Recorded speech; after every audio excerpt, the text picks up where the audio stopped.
next in the Blockage Buster series. Today we're going to talk about listening and listening skills, and you'll see pretty quickly when you scroll down the page this is quite an extensive lesson, and whilst there's not a lot for you to do in terms of homework, there's plenty to read about, plenty to understand. There's a quiz for you to do.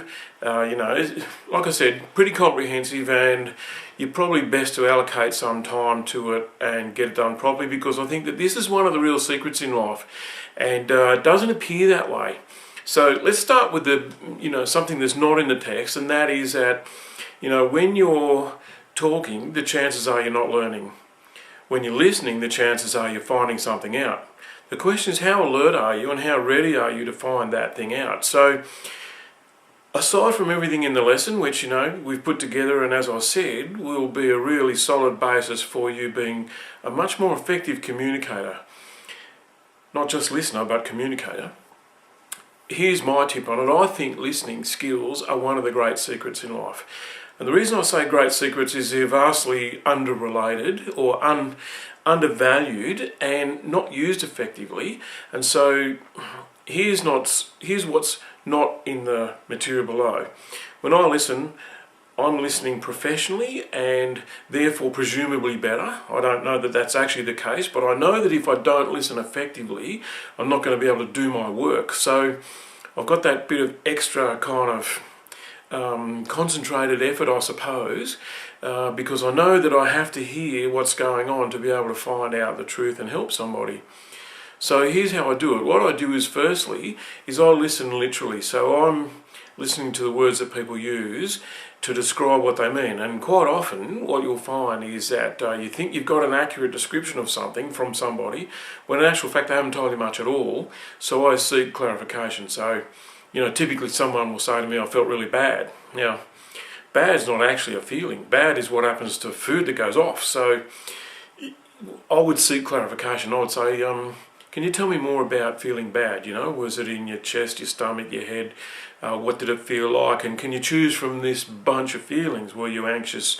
Were you whatever? And I'll seek clarification.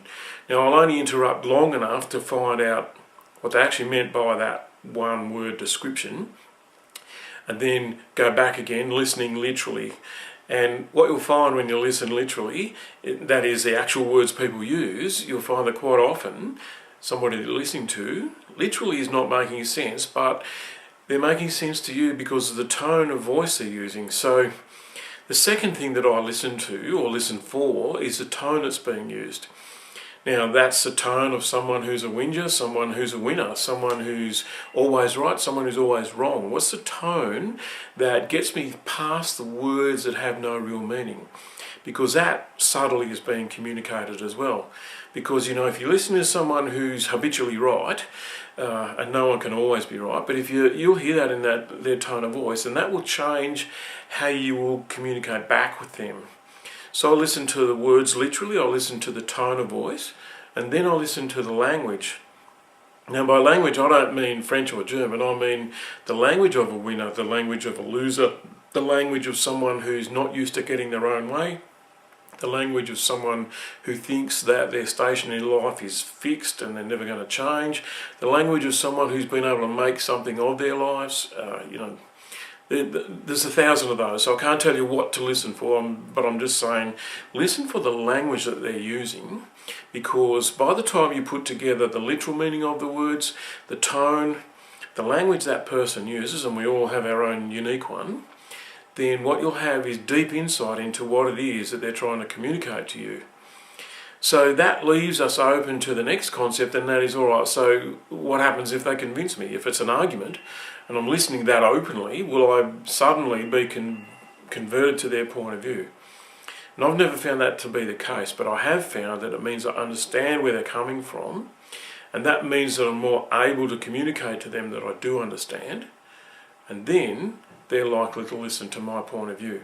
Some of that, of course, is covered in the lesson below.